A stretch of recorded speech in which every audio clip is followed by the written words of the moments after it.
ఒక పేషెంట్ మోకాలు నొప్పితో బాధపడుతున్నప్పుడు అంటే ఒక పేషెంట్ మోకాలు నొప్పితో బాధపడి ఒక డాక్టర్ని అప్రోచ్ అయినప్పుడు వాళ్ళకి ప్రధానంగా ఒక ఏ డాక్టర్ అయినా రాసేది ఎక్స్రే. అంటే మోకాళ్ళకి ఎక్స్రే అనేది అడ్వైస్ చేస్తారు అన్నట్టు. ఇప్పుడు ఎక్స్రే ఎందుకోసం డాక్టర్ అడ్వైస్ చేసినప్పుడు ఆ ఎక్స్రేలో వాళ్ళు ఆ ఎక్స్రేని చూసి ఏం తెలుసుకుంటారు అంటే ఎలా ఈ అరుగుదలను తెలుసుకోవచ్చు, అసలు ఏ గ్రేడ్లో ఉంది, ఎంత శాతం అరిగింది, ఇవన్నీ మనం ఎక్స్రే చూసి మనం చెప్పవచ్చు అన్నట్టు. సో దీన్ని అసలు ఎలా చూడాలి అంటే ఏ రకంగా అసలు ఎక్స్రే ఎలా తీయాలి అంటే ఎక్స్రే తీసే విధానంలో కూడా చాలా వరకు అంటే ఇప్పుడు ఒక మోకాలు నొప్పితో బాధపడే పేషెంట్కి ఎక్స్రే మనం స్టాండింగ్ పొజిషన్లో తీయాలన్నట్టు. అంటే నిలబడి మనం తీసినప్పుడే ఎక్స్రే తీసినప్పుడే మనకి ఎక్స్రే అనేది ప్రాపర్గా కరెక్ట్గా మనకి వస్తుందన్నట్టు. అంటే దీంట్లో మోకాలు నొప్పులు అయితే ఎవరితో వాళ్ళకి 2 పొజిషన్స్ ఉంటుంది. ఒకటి నిలబడి ఏపీ వ్యూ అంటుంటాము, ఇంకోటి పడుకుని నీ బెండ్ చేసి లేటరల్ వ్యూ అంటుంటాం అన్నమాట. ఇవి ప్రధానంగా ఏపీ అండ్ లేటరల్ వ్యూ, ఈ 2 వ్యూస్లో మనం కానీ ఎక్స్రే తీసుకున్నట్టయితే వాళ్ళకి ఆ ఎక్స్రేని చూసి మనము వీళ్ళకి మోకాల్లో అరుగుదల ఎంత ఉంది అనేది మనం చెప్పొచ్చు అన్నట్టు. సో ఇప్పుడు మనకేంటి ఈ మోకాళ్ళ దగ్గర నీ జాయింట్ దగ్గర మనకి ప్రధానమైనగా 2 బోన్లు కనిపిస్తుంటాయి. ఒకటి థై బోను, ఇంకొకటి లెగ్ బోన్ అన్నట్టు. అంటే ఈ 2 బోన్స్ కలిసే చోటు మనకి ఇది ఒక జాయింట్ అనేది ఏర్పడుతుంటుంది. ఎప్పుడైతే మనం ఎక్స్రే తీస్తే మనకి థై బోన్ కనిపిస్తుంటుంది అండ్ ఈ లెగ్ బోన్ కనిపిస్తుంది. ఈ 2 బోన్ ఎక్కడైతే కలుస్తుంటుందో అక్కడ ఒకటి నల్లటి గ్యాప్ అనేది కనిపిస్తూ ఉంటుంది అన్నట్టు.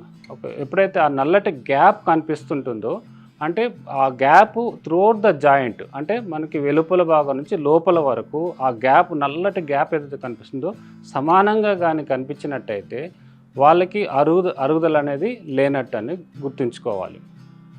ఎప్పుడైతే మనకి ఈ ఎక్స్రేలో ఏపీవీలో మనకి ఆ జాయింట్ అనేది ఆ నల్లటి ఏదైతే మనకి గ్యాప్ కనిపిస్తుందో ఎక్కువ శాతం ఎప్పుడైతే పేషెంట్ మోకాళ్ళ అరుగుదలకు లోనవుతుంటే వెలుపల భాగం కంటే లోపల భాగం అంటే లేటరల్ సైడ్ అంటారు, మీడియల్ సైడ్ అంటుంటాము. ఆ లోపల భాగంలో ఉండే నల్లటి గ్యాప్ ఉందో అవి తగ్గుదలకి అంటే స్లోగా గ్యాప్ అనేది తగ్గుతూ వస్తుంటుంది అన్నట్టు. మనం కంపేర్ చేసుకొని చూడొచ్చు అన్నట్టు. అంటే వెలుపల భాగం వైపుకి అండ్ లోపల భాగం వైపుకి ఆ గ్యాప్ని మనం కంపేర్ చేసినట్లయితే ఎప్పుడు ఆ గ్యాప్ తగ్గింది అంటే దాని అర్థం మీకు మీ మోకాలు అరుగుదలకు లోనవుతున్నట్టు అన్నట్టు. అంటే ఈ గ్యాప్ను బట్టి మనం ఏం చేస్తాం అంటే గ్రేడ్స్ ఉంటుంది. అంటే 4 గ్రేడ్స్గా మనము డివైడ్ చేస్తుంటాము.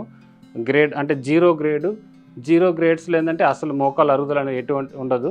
ఆ గ్యాప్ కంప్లీట్గా మొత్తం ఏదైతే ఉందో వెలుపల భాగం నుంచి లోపల భాగం వైపుకి మనకి ఆ గ్యాప్ సమానంగా కనిపిస్తుంటుంది.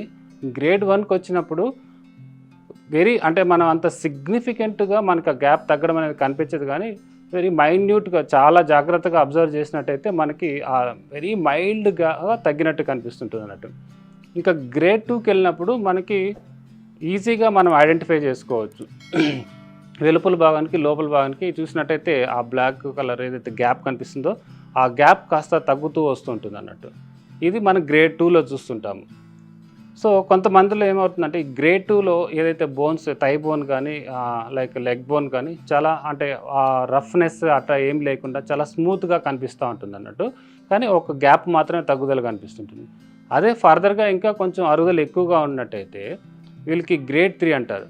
ఈ గ్రేడ్ 3లో మనం ఎక్స్రేలో చూసినట్లయితే వాళ్ళకి ఆ గ్యాప్ ఏదైతే నల్లగా కనిపిస్తుందో ఆ గ్యాప్ కాస్త ఇంకా చాలా వరకు తగ్గిపోతూ ఉంటుంది.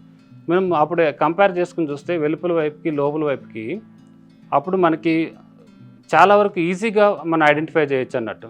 సో ఆల్మోస్ట్ నియర్ అంటే దగ్గరికి ఆ గ్యాప్ చాలా వరకు తక్కువగా వచ్చేస్తుంటుంది. అంతేకాకుండా ఈ గ్రేడ్ 3లో ఏమవుతుందంటే ఈ థై బోన్ కానీ మనకి ఆ లెగ్ బోన్ కానీ ఆ అంచులు ఎలా ఉంటాయంటే చిన్న కొరికేసినట్టుగా కనిపిస్తుంటుంది. దాన్ని అంటే చిన్న పీసెస్ మనకు బోన్ అరుగుదలకు లోనయ్యి చిన్న పీసెస్ లాగా కనిపిస్తూ ఉంటుంది. అంటే ఒక స్మూత్నెస్ అని పోయి ఒక రఫ్ సర్ఫేస్ లాగా కనిపిస్తూ ఉంటుంది.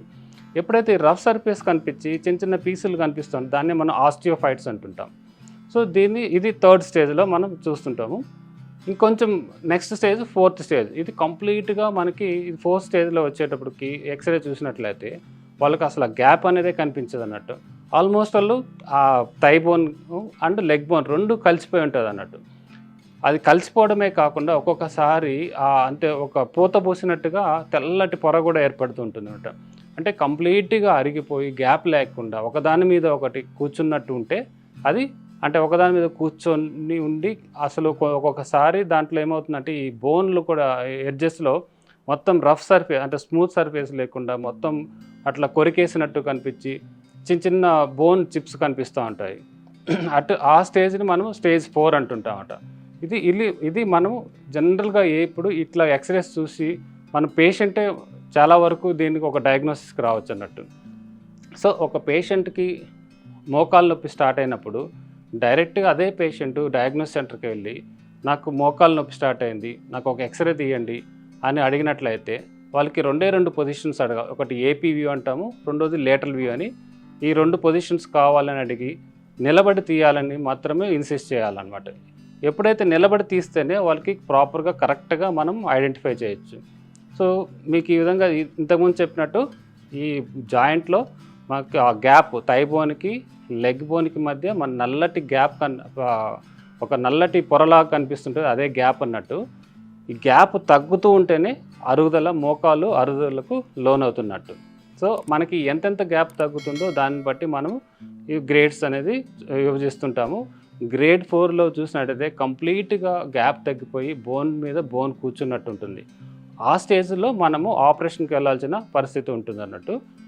ఎప్పుడు గ్రేడ్ 1 అండ్ గ్రేడ్ 2లో ఉన్నప్పుడు మనకి ఆపరేషన్స్ వరకు వెళ్ళాల్సిన అవసరం లేదు. అటువంటి పేషెంట్స్ జాగ్రత్త పడి వాళ్ళు అంటే కొన్ని జాగ్రత్తలు తీసుకోగలిగితే అంటే కింద కూర్చోవడం అవాయిడ్ చేయటము, ఓవర్‌గా అధిక బరువు ఉంటే వాళ్ళు బరువు తగ్గించుకోవడము, రోజు వ్యాయామం చేయటము, కండరాలు అంటే తొడ కండరాలు స్ట్రెంథెనింగ్ ఎక్సర్సైజ్ చేసుకోవటము, అంతే మెట్లు ఎక్కడం దిగడం ఇవన్నీ అవాయిడ్ చేసుకోగలిగితే ఈ తొందరగా ఈ మోకాలు అరుగుదలకి లోను కాకుండా కాపాడుకోవచ్చు అన్నట్టు.